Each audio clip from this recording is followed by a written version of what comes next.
Mga pribadong medical practitioner, barangay health workers o contact tracers ang unang nabakunahan sa Astrazeneca vaccine nga hinatag direkta sa Talisay City. Ang report ni Femari Dumabok. Dinhi sa Lagtang Gym, gihimo ang pagpamakuna alang sa mga medical frontliner, barangay health worker o contact tracer sa dakbayan sa Talisay. Noy binta ka mga frontliner sa dakbayan ang nabakunahan ning unang adlaw. Sagad kanila, wala mo avail sa pagpamakuna sa Talisay District Hospital sa miaging buwan.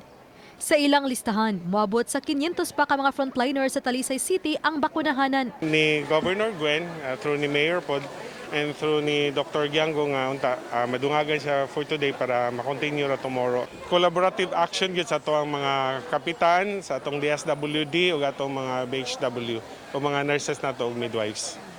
Usa kanila si Elizabeth Basiliote, 56 anyos nga barangay health worker sa Lawaan 3. Kinsa nakahukom nga magpabakuna human makakita kang Dr. Alanzado nga nabakunahan na. Minor siya ta naman kasi guwag na kuno siya, hadlok sila. Kung kami magpa-inject, mami, akong hospital ba, nga akong kining mga 18 to 59, magputanaw sa nako, kahumas inject, tanan sa magpa-inject sila. Sunod sa priority list sa mga mabakunahan ang mga senior citizen. Giangko ni Mayor Samsam Gulyas nga naglisod pang kagamhanan sa pagdasig sa mga senior citizen nga magpabakuna. Nang hinaot siya nga daghang mga frontliners ang magpabakuna aron madasig usab ang publiko.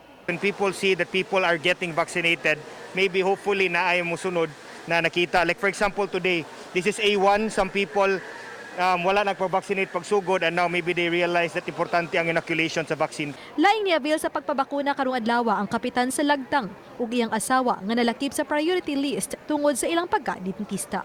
Pag-ahog na ako sa akong mga constituents, especially kaning mga atong seniors nga instead of worrying on anything, mas maayo nga mo-avail ta ani. Uban ni Philip Patricio ug Rod Prado. Ako si Femari Dumabok. Balitang Bisdak.